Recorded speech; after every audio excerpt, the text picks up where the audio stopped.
Hello everyone, আজকে তোমাদের জন্য নিয়ে এসেছি ইসলাম শিক্ষা দ্বিতীয় পত্রের 100% কমন সৃজনশীল। মাত্র 5টি, এখান থেকে 3-4টি কমন পাবে 100%।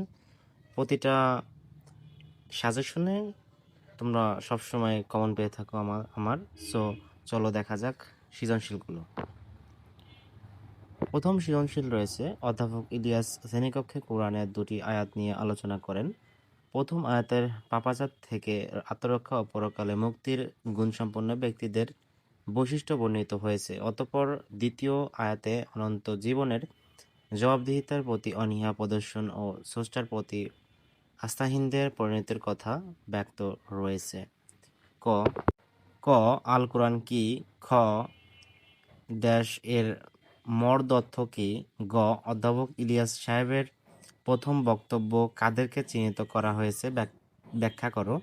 ঘ অধ্যাপক ইলিয়াসের দ্বিতীয় বক্তব্য বর্ণিত ব্যক্তিদের চিহ্নিত করে তাদের করুণ পরিণতি বর্ণনা করো।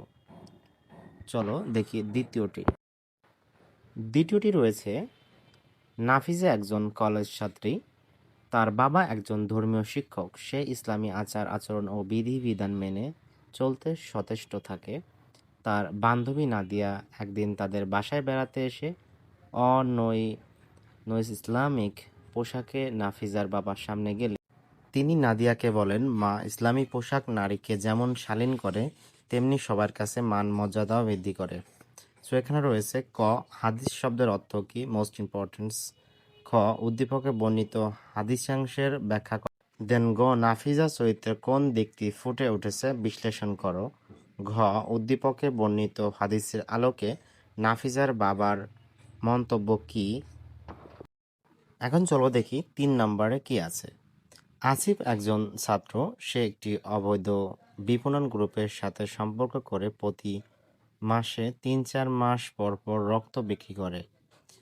একদিন তার কলেজে বিনামূল্যে রক্তদান কর্মসূচি চলাকালে তার বন্ধু রিয়াদ রক্ত দিলে আসিফ তাকে বলেন, দোস্ত, বিনামূল্যে রক্ত দিয়ে লাভ কি? তুই একমত হলে আমি তোকে টাকার বিনিময়ে রক্ত দেওয়ার ব্যবস্থা করে দিতে পারি। রিয়াদ বললেন, রক্ত বিক্রি করা শরীয়ত সমর্থন করে না। তখন হাসিব বলল, আমার রক্ত তো আমারই, আমি চাইলে বিক্রি করব এবং চাইলে রেখে দিব, এতে শরীয়তের সমস্যা কোথায়?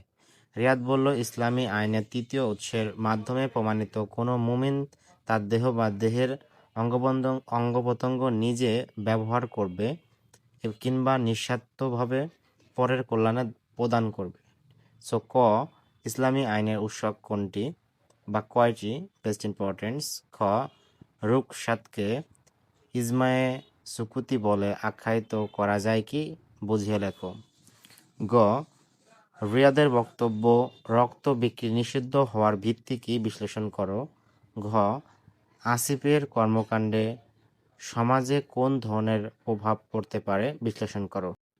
চলো এখন দেখি পরেরটি, অর্থাৎ 5 নম্বর। এখানে 3-এর পর 4 দেওয়া নাই। সো 5 নম্বর রয়েছে, রহমাতুল্লাহ ইসলামী বিশ্ববিদ্যালয়ে অনার্সের ছাত্র। সে অধ্যয়নরত বিষয়টি কুরআন, হাদিস, ইজমা ও কিয়াসের মাধ্যমে উদ্ভাসিত ইসলামের ব্যবহারিক মাসআইলসমূহ সম্পর্কে জ্ঞান অর্জন করতে পারছে। তার বিভাগের 2জন শিক্ষক ইমামদের মতপার্থক্য আছে এমন মাসআলায় মদিনাবাসী ইমামকে অনুসরণ করেন। অবশিষ্ট সকল শিক্ষক একটি মাযহারের অনুসারী।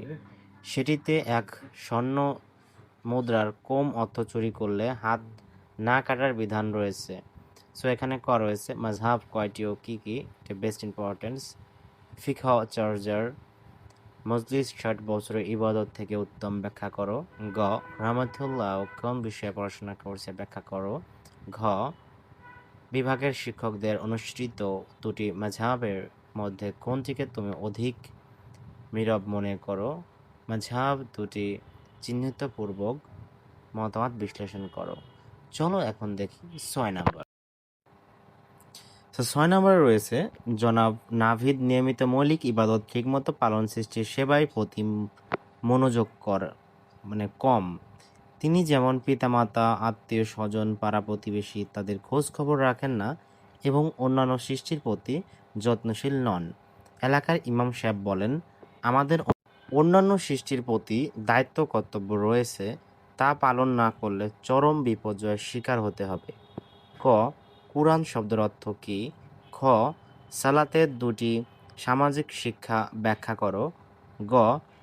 নাভিদের কাজটি কিরূপ হয়েছে কুরআন ও হাদিসের আলোকে ব্যাখ্যা করো।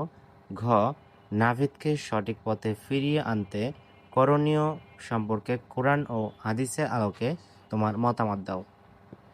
সো সর্বশেষ বলে রাখি, আমার চ্যানেলটি অবশ্যই সাবস্ক্রাইব করবে এবং এখান থেকে অবশ্যই 2 থেকে 3টি কমেন্ট পাবে।